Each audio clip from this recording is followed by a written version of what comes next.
The German Shepherd puppy sat at the bottom of the station steps for the third morning in a row, her small body trembling in the pre-dawn cold, her dark eyes fixed on the glass doors with an intensity that didn't belong in something so young.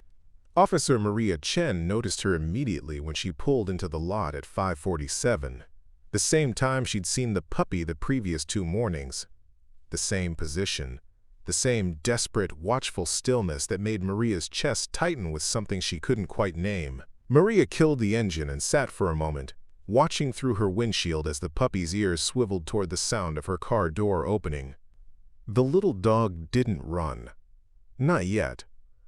But her muscles coiled in preparation, her haunches lifting slightly off the cold concrete. Maria had been a cop for 11 years, and she'd learned to read body language in that time, human and animal alike. This wasn't fear of people.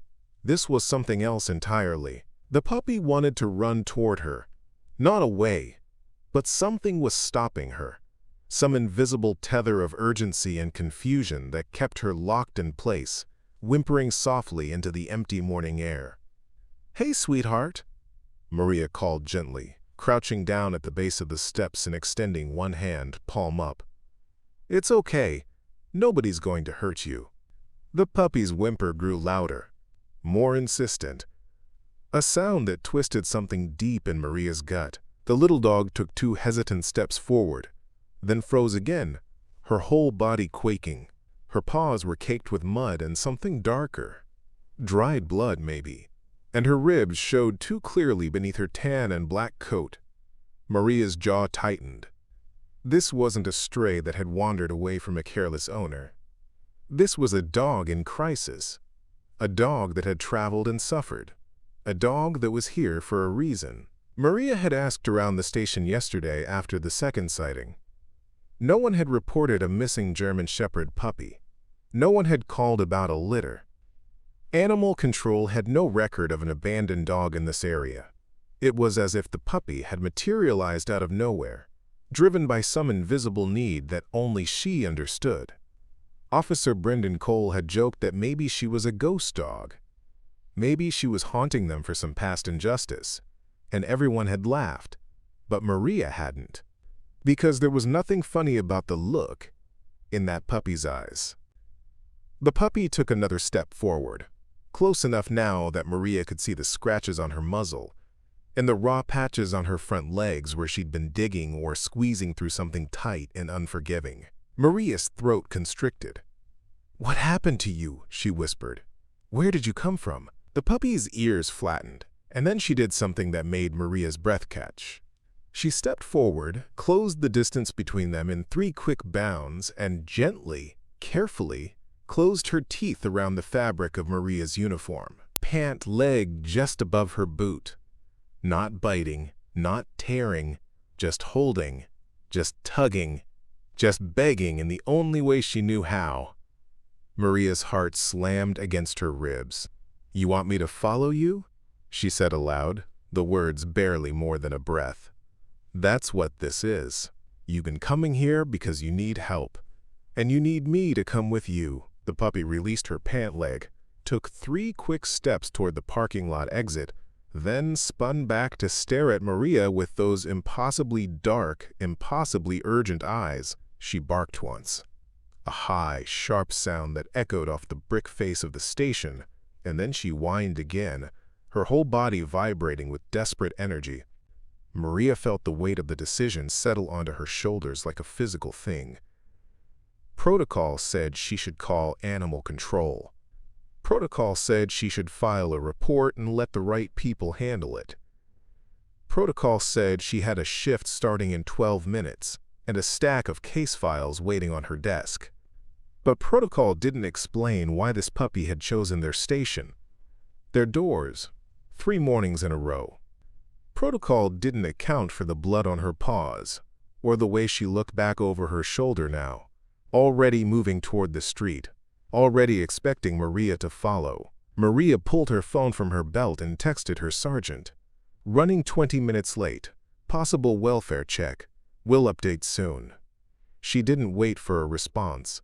She pushed herself to her feet, checked that her radio was clipped and live, and started walking. The puppy saw her move and broke into a trot, glancing back every few seconds to make sure Maria was still there, still following, still listening to the only plea she could make. They moved through the industrial district as the sky began to lighten from black to deep indigo. The puppy led her past shuttered factories and chain-link yards filled with rusting equipment, past empty lots where weeds grew tall and wild between cracked slabs of asphalt. Maria kept her hand near her sidearm, not because she expected trouble from the dog, but because this part of town had been abandoned for years, and abandoned places had a way of attracting people who didn't want to be found. The puppy moved with surprising speed for something so small and clearly exhausted, her nose low to the ground, following some invisible trail that only she could sense.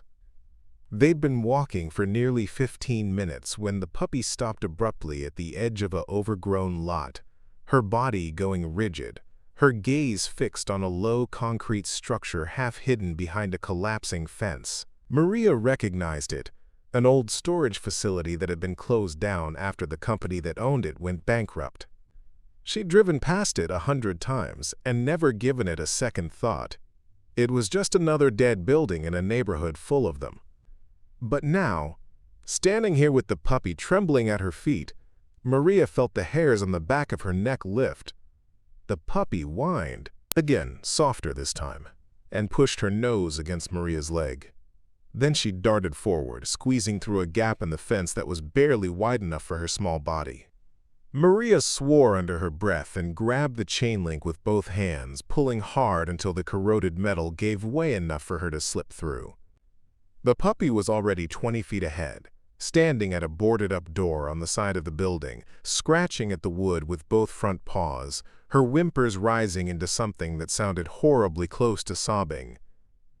Maria's pulse hammered in her ears as she approached. She pressed her ear to the door and held her breath, straining to hear anything beyond the puppy's desperate clawing. For a long moment there was nothing, just the whisper of wind through broken windows and the distant hum of early morning traffic. And then, faint, so faint she almost missed it, the sound of scratching. Not from outside. From inside. Something, or someone, was in there. Maria stepped back from the door, her hand moving instinctively to her radio. "Dispatch, this is Unit 12. I need backup at the old West Side storage facility off Industrial and 5th. Possible animal welfare situation, possibly more, requesting bolt cutters and animal control." The response crackled back immediately. "Copy, Unit 12. Backup en route, ETA, 8 minutes. 8 minutes felt like an eternity. Maria crouched down beside the puppy, placing one hand gently on her back, feeling the rapid flutter of her heartbeat beneath the fur and bone. "It's okay," Maria whispered, though she didn't know if she was reassuring the dog or herself. "We're going to get them out. Whatever's in there, whoever's in there, we're going to help." The puppy turned her head and looked up at Maria with eyes that held far too much understanding, far too much grief, for something that should have been playing and sleeping and learning to trust the world. And in that moment, Maria knew with absolute certainty that whatever waited behind that door was going to change everything. The backup unit arrived in 6 minutes, not 8. And Maria had never been more grateful to see Officer Brendan Cole's face as he climbed out of his patrol car with bolt cutters slung over one shoulder and a flashlight in his other hand. Animal control pulled up 30 seconds behind him, a young woman named Sarah Park, who Maria had worked with twice before on neglect cases. Sarah took one look at the puppy still clawing frantically at the door, and her expression hardened into something cold and professional. "How long has she been doing that?" Sarah asked, moving quickly toward the building. "Since we got here," Maria said, and based on the state of her paws, probably a lot longer than that. Brendan handed Maria the bolt cutters and drew his sidearm, clicking on his flashlight with his thumb.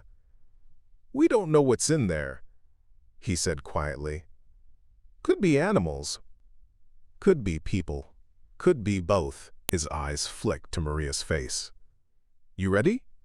Maria nodded, her mouth dry, her pulse a steady drum against her temples. She fitted the cutters around the rusted padlock that held the plywood boarding in place and squeezed hard. The lock gave way with a sharp crack that echoed across the empty lot, and the puppy's whining spiked into a full-throated howl that raised every hair on Maria's arms. She pulled the board free, revealing a dented metal door beneath, and tested the handle.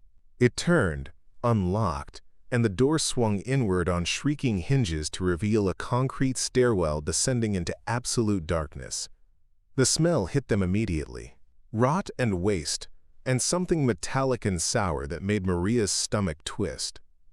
Sarah pulled a respirator mask from her pack and handed 2 more to Maria and Brendan without a word. They fitted them over their faces in silence, and Brendan moved forward first, his flashlight beam cutting through the dark like a blade. Maria followed, one hand on the puppy's collar to keep her from bolting ahead, though the little dog strained forward with every ounce of strength she had left.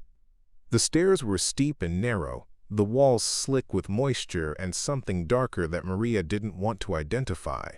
Brendan's light swept left and right, catching rusted pipes and crumbling concrete, and a glint of broken glass scattered across the steps.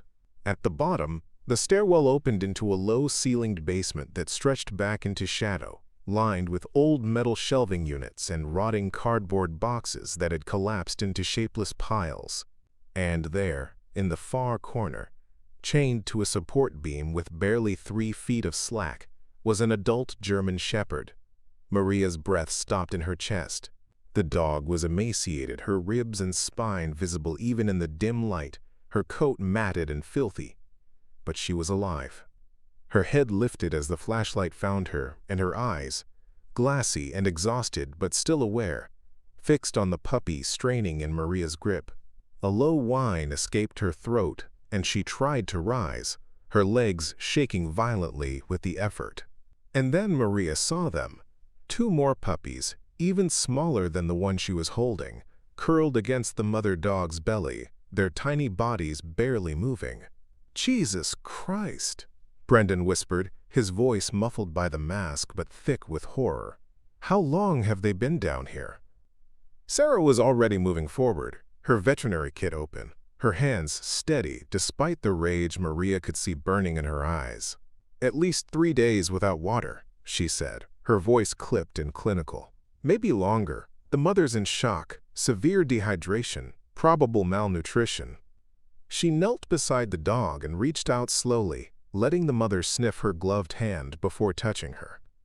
The dog didn't growl, didn't snap, just closed her eyes and let out a shuddering breath that sounded horribly like relief. Maria released the puppy, and the little dog shot across the basement floor, scrambling over debris and broken concrete to reach her mother. She pressed herself against the larger dog's chest, whimpering and licking frantically at her face, and the mother lowered her head to nuzzle the puppy's ears with a gentleness that made Maria's throat close up completely. Brendan moved to the chain, examining the heavy padlock that secured it to the beam. "This wasn't an accident," he said quietly. "Someone locked them down here. Someone left them to die." Maria swept her flashlight across the rest of the basement, her training overriding the emotion that threatened to choke her. She spotted a folding table against the near wall, covered with papers and empty food bowls and a metal crate that looked like it had been forced open from the inside. She moved closer, her boots crunching on broken glass, and picked up one of the papers. It was a printout, a listing from an online marketplace, advertising German Shepherd puppies for sale. Purebred, papered, top-dollar prices. And there were more. Dozens of them, different breeds, different prices, different photos of dogs in clean, well-lit settings that bore no resemblance to this hellhole. "Brendan," Maria called, her voice tight. You need to see this." He crossed to her side, keeping his weapon low but ready, and scanned the papers over her shoulder. His jaw clenched. "This is a breeding operation," he said.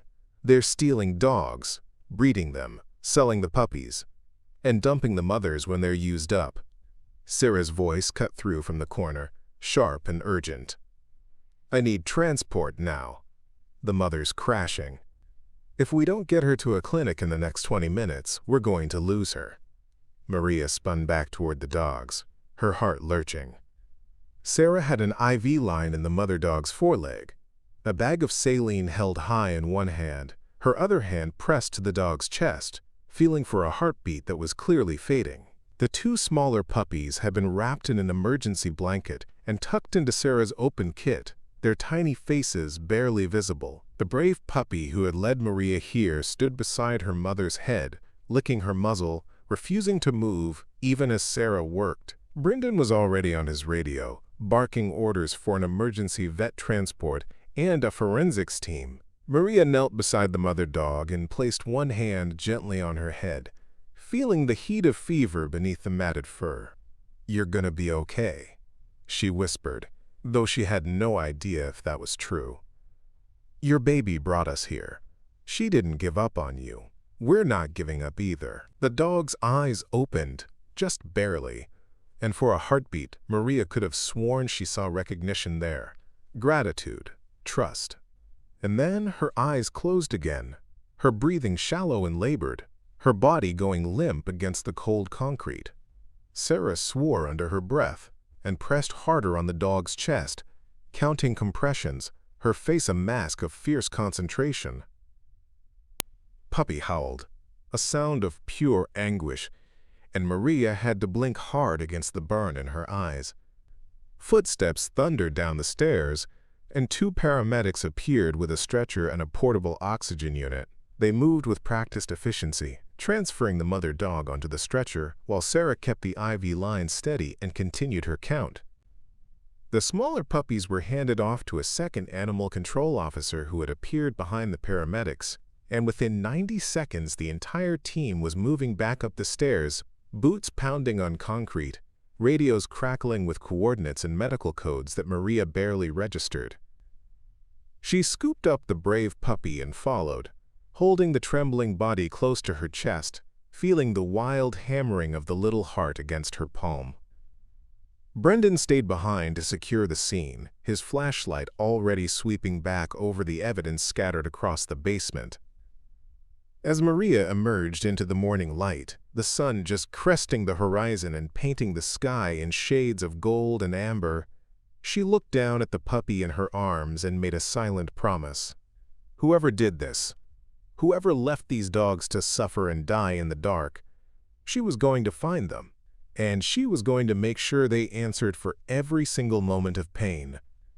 The emergency veterinary clinic was a low brick building tucked behind a strip mall on the east side of town, its parking lot already crowded with animal control vehicles and 2 more patrol cars by the time Maria arrived. She'd ridden in the back of the transport van, with the puppy curled in her lap, the little dog's eyes never leaving the stretcher where her mother lay motionless under an oxygen mask. Sarah's hands still working, still fighting, still refusing to let go. The smaller puppies had been rushed inside the moment the van doors opened, and now Maria stood in the waiting area with the brave puppy pressed against her legs, both of them frozen in the horrible limbo between hope and devastation. Sarah emerged through the double doors 20 minutes later, her face pale and drawn, her scrubs stained with blood and fluids Maria didn't want to identify. But her eyes held something that made Maria's breath catch. "She's stable," Sarah said, her voice hoarse. "Barely. We've got her on IV antibiotics and fluids. And Dr. Patel is treating her for sepsis and severe malnutrition. The next 12 hours are critical, but she's fighting. She wants to live." Sarah crouched down and ran one hand gently over the puppy's head.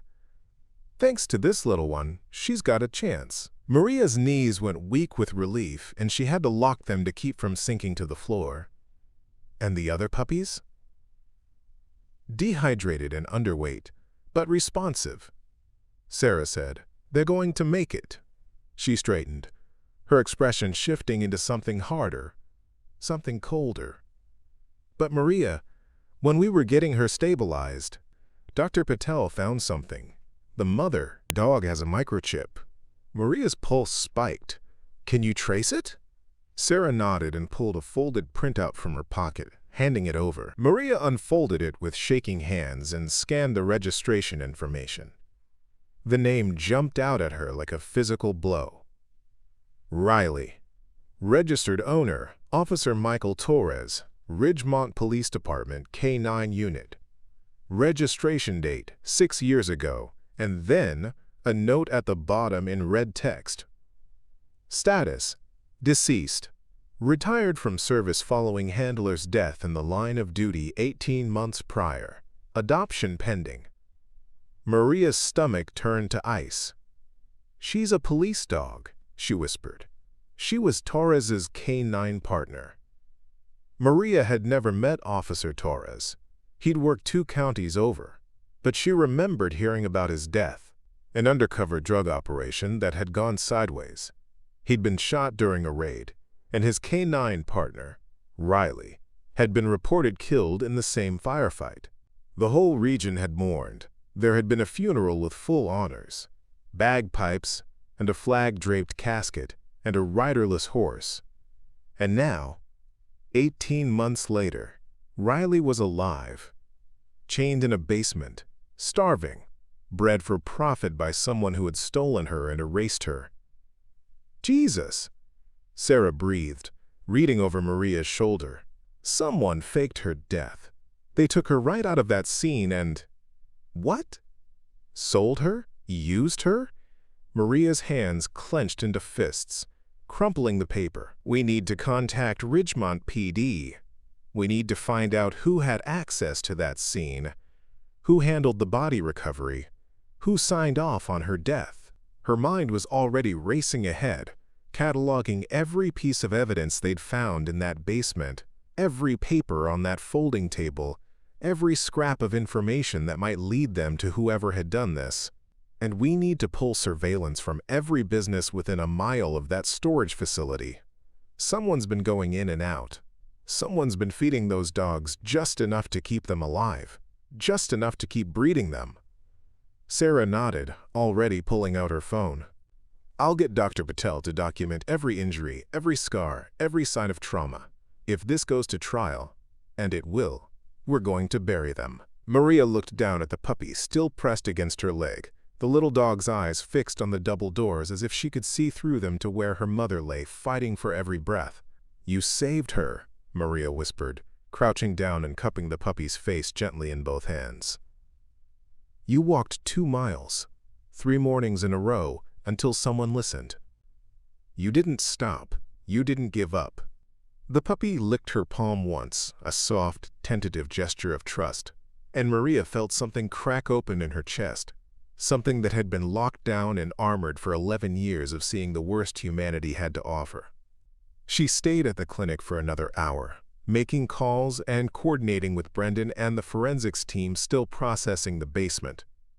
The papers they'd found included records of at least 15 other dogs, breeds ranging from German Shepherds to Belgian Malinois to Rottweilers, all listed with registration numbers and sale prices that made Maria's blood boil. Cross-referencing with missing K-9 reports from surrounding counties turned up 6 matches. 6 active or retired police dogs reported dead or missing over the past 2 years. 6 dogs who had vanished into this pipeline of theft and exploitation and profit. And Riley had been the first. Brendan called just before noon with the break they needed. "We pulled footage from a pawn shop 2 blocks from the storage facility," he said, his voice tight with controlled anger. "Same guy shows up every 3 days like clockwork, always between 2 and 4 a.m., always alone, drives a white panel van with no plates. We got a partial on his face from the angle, and I'm running it through recognition now.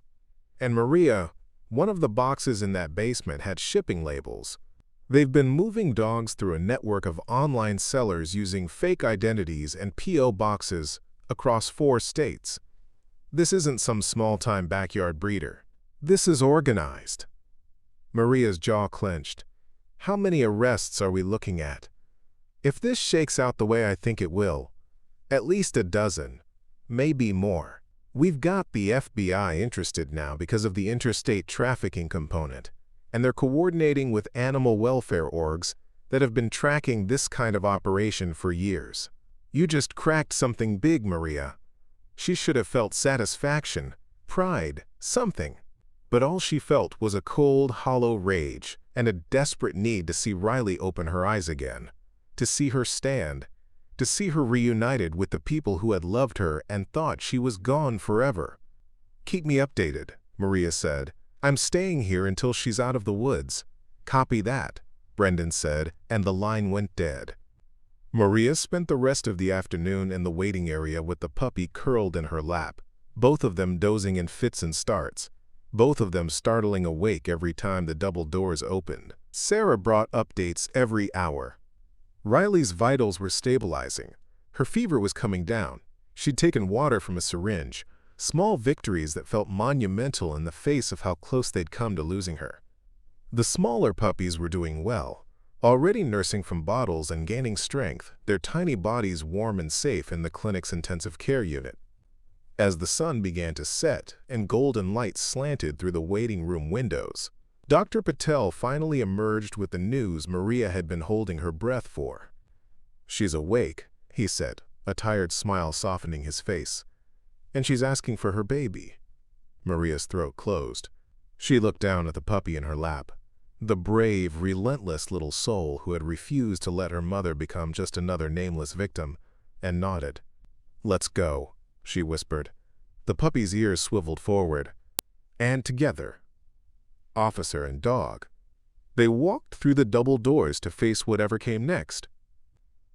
The recovery room was small and dimly lit, the air heavy with the scent of antiseptic and the soft beeping of monitors that tracked Riley's heartbeat in steady, reassuring pulses. Maria stepped through the doorway with the puppy cradled against her chest, and the moment Riley's eyes found her daughter, everything else in the room seemed to fall away. The big dog's tail thumped weakly against the padded table, once, twice, and a sound escaped her throat that was equal parts whimper and relief, and something that sounded heartbreakingly close to joy. Dr. Patel stepped back to give them space, his hand resting briefly on Maria's shoulder in silent understanding. The puppy squirmed in Maria's arms, her whole body vibrating with desperate need, and Maria set her down gently on the floor. The little dog didn't hesitate, didn't pause, just scrambled across the tile and launched herself up onto the low table where Riley lay tethered to IV lines and monitoring wires. She pressed herself against her mother's chest, her small nose buried in Riley's fur, and Riley curved her head down to nuzzle her baby with a tenderness that made Maria have to turn away and blink hard against the burning in her eyes. "We'll give you a few minutes," Dr. Patel said quietly, and he slipped out of the room, closing the door behind him with a soft click that left Maria alone with the 2 dogs and the weight of everything that had brought them to this moment. Maria pulled a metal stool close to the table and sat down, her hands folded in her lap, her throat too tight to speak.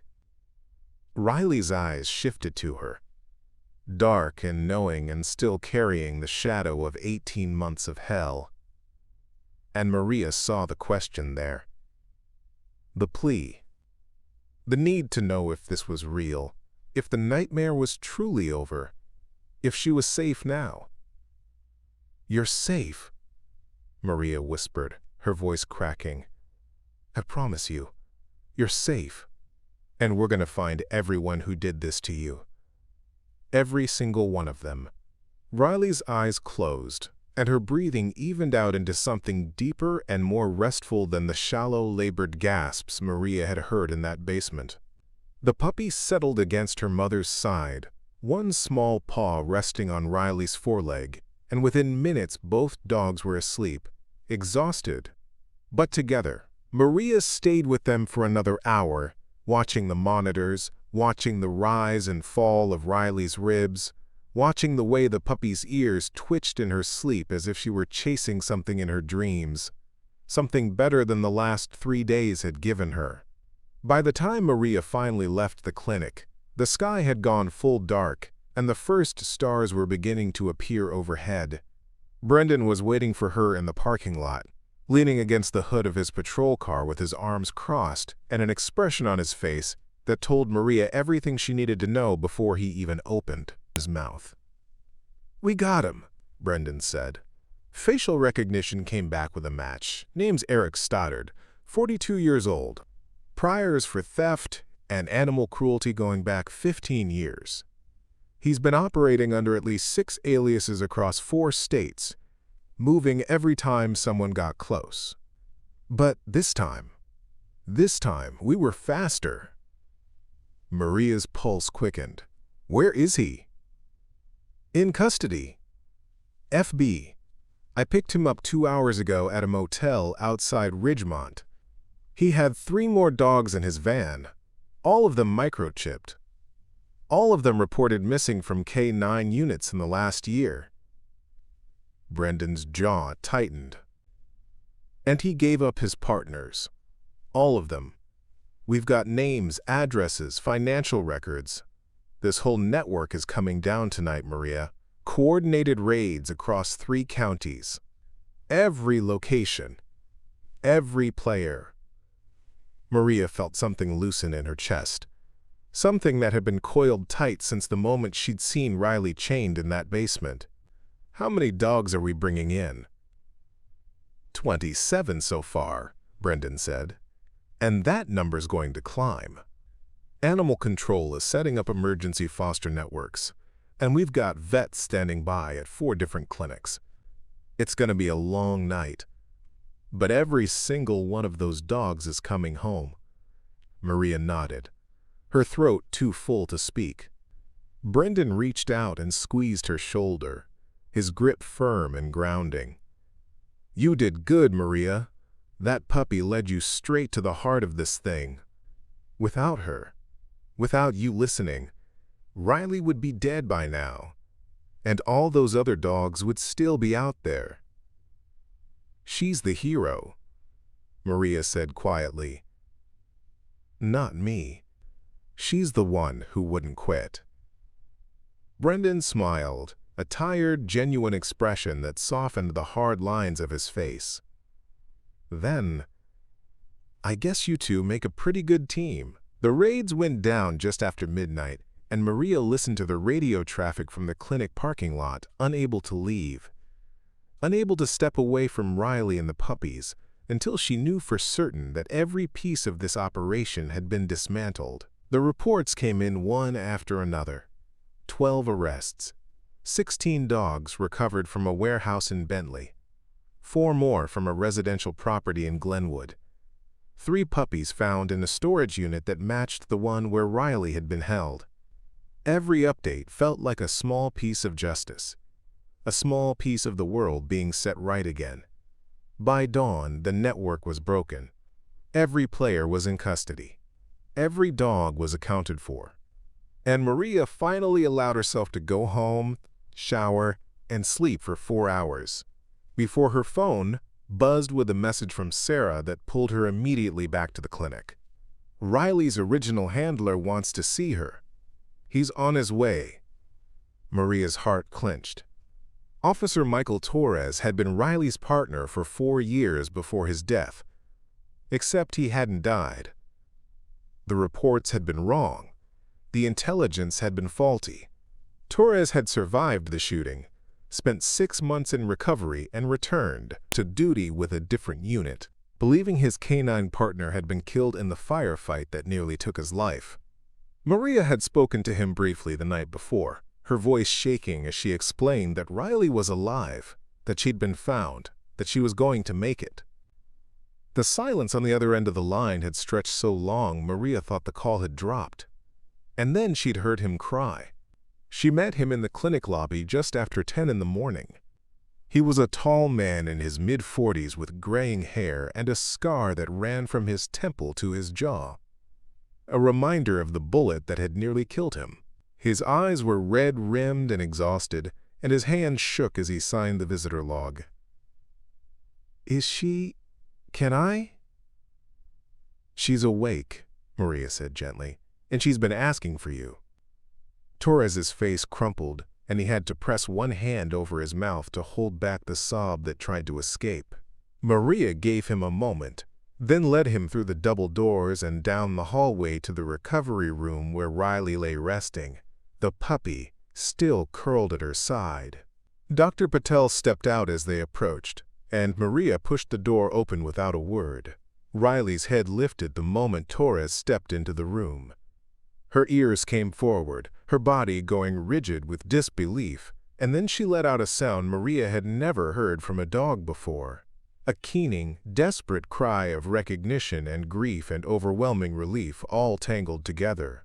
Torres crossed the room in 3 strides and dropped to his knees beside the table, his arms wrapping carefully around Riley's neck, his face buried in her fur, and Riley pressed into him with every ounce of strength she had left, her tail beating against the table in a rhythm that sounded like a heartbeat coming back to life. Maria backed out of the room and closed the door quietly, her vision blurred and her chest aching with an emotion she didn't have words for. Some reunions were too sacred to witness, some bonds were too deep to quantify, and some endings, no matter how dark the journey, were worth every step it took to reach them. 3 weeks later, Maria stood in the station lobby, with the puppy sitting at her feet, both of them watching as the chief of police presented Riley and Officer Torres with commendations for their years of service and their courage in surviving what should have been an ending. Riley stood tall beside her handler, her coat gleaming and healthy now, her eyes bright and alert, and when Torres rested one hand on her head, the love between them was so tangible Maria could feel it from across the room. The smaller puppies had been placed in carefully vetted homes with families who understood what they'd survived and what they needed. But the brave one, the one who had refused to give up, she had chosen Maria. Or maybe Maria had chosen her. It was hard to say where one decision ended and the other began. The chief called Maria forward, and she crossed the lobby with the puppy, trotting at her side, her small body moving with a confidence that hadn't been there 3 weeks ago. "Officer Chen," the chief said, his voice carrying across the crowded room. "Your actions in this case exemplify the core values of this department. You listened when others might have dismissed. You followed when others might have walked away. And because of you, 27 animals are alive today, and a criminal network has been dismantled."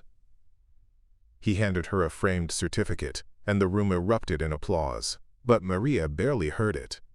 Her eyes were on the puppy, on the steady, unwavering gaze that looked up at her with absolute trust. "I've also been authorized," the chief continued, "to approve your application to the K9 unit.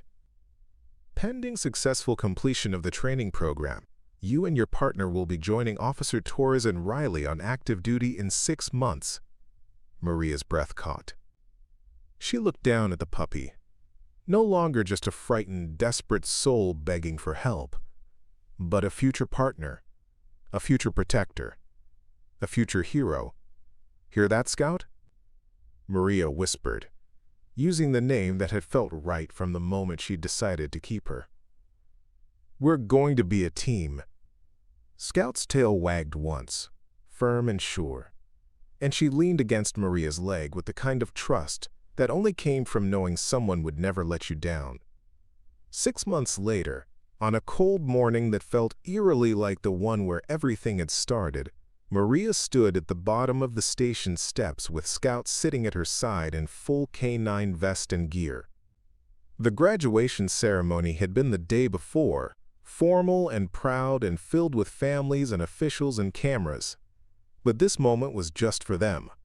Just Maria and Scout, and the memory of a desperate puppy who had refused to let her mother become invisible. Scout looked up at her, ears forward, eyes bright, waiting for the command that would send them out into the world together. Maria rested one hand on Scout's head and felt the steady thrum of her heartbeat beneath the fur and muscle and bone. "Ready to go to work?" she asked softly. Scout barked once, sharp and clear, and together they walked toward the patrol car, toward the streets they would protect, toward the people and animals who would need them to listen when no one else would. The sun was just beginning to rise, painting the sky in shades of gold and amber, and Maria thought about Riley, about Torres, about 27 dogs who had been given their lives back because one small puppy had refused to stop asking for help.